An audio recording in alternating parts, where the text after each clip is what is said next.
Hey guys, let's talk about last night's episode of Revenge.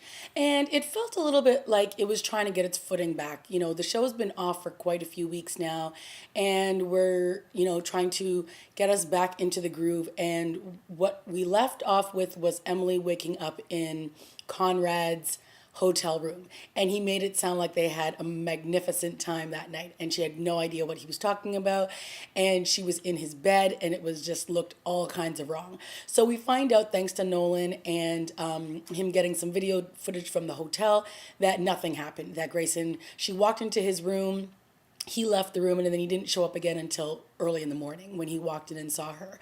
So it sounds like he was just trying to play some games with her. But what did happen is she ended up calling and speaking with a divorce attorney who turns out to be Conrad's first wife.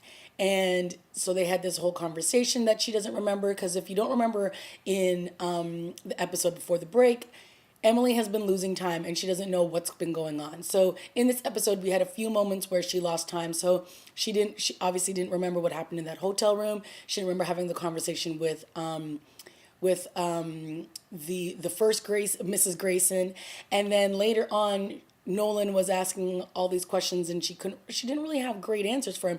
And then all of a sudden, her mind started going all wonky, and then the next thing she comes to, and it's Charlotte's birthday. So she's just continually losing time, and we're not exactly sure. She gets an MRI, and it just basically says there was some swelling in her brain, and that's really it. Like, there's just no real explanation. So it's going to be interesting to see what moves forwards with this storyline, and what kind of information could she possibly reveal. And we also found it in this flash, in I guess when she was starting to remember some of the things that were happening during these blackouts, was she went to Aiden and she tried to kiss him and seduce him, and he had to pull her off of him. And so it's, all this kind of stuff that she's been doing. And I guess, she's concerned that she's taking her anger out on the wrong people, because at one point she even freaked out on Nolan. She tried to grab his phone and do all these things, but she can't explain it. Nobody can explain it.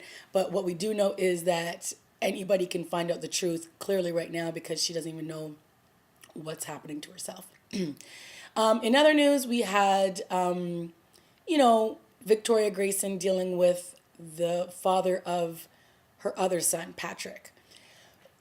And, the storyline going before the break was that she had been raped when she was younger. And when he came back, he didn't even recognize her. Obviously, she has a different name now, but he didn't even recognize her. So, the first part of this episode was sort of him coming to do some contract work at the art gallery where her son had burned it down. And so he was planning on asking him a bunch of questions and then possibly killing him. I'm like, how's someone just okay with murder on this show?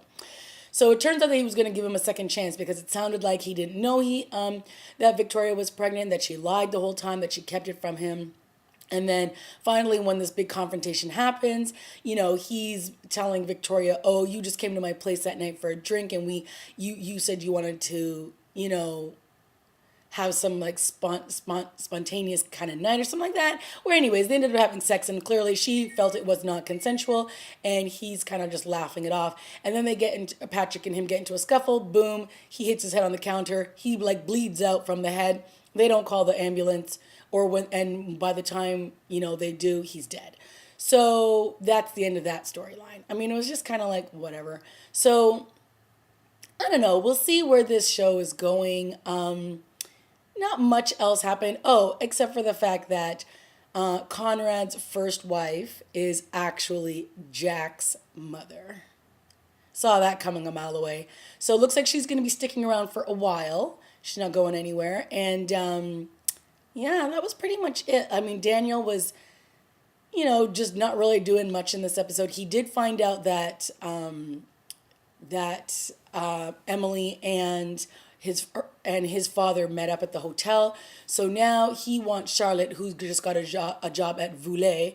And if you remember, Conrad now bought out Voulet. So Daniel's no longer working there. So Daniel wants his sister Charlotte to work there and spy on the father and find out some juicy details. So it looks like that's what she's going to be up to.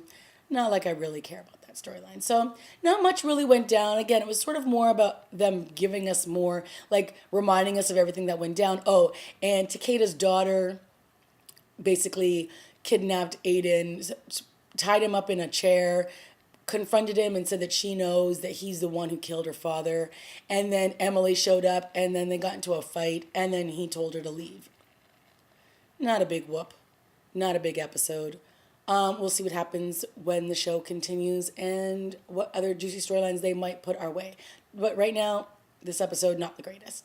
Okay, guys, let me know what you thought of this episode and let me know what you're interested in seeing. If there's a storyline that's playing out that you're absolutely in love with, leave a comment down below and I'll see you next week. Okay, bye.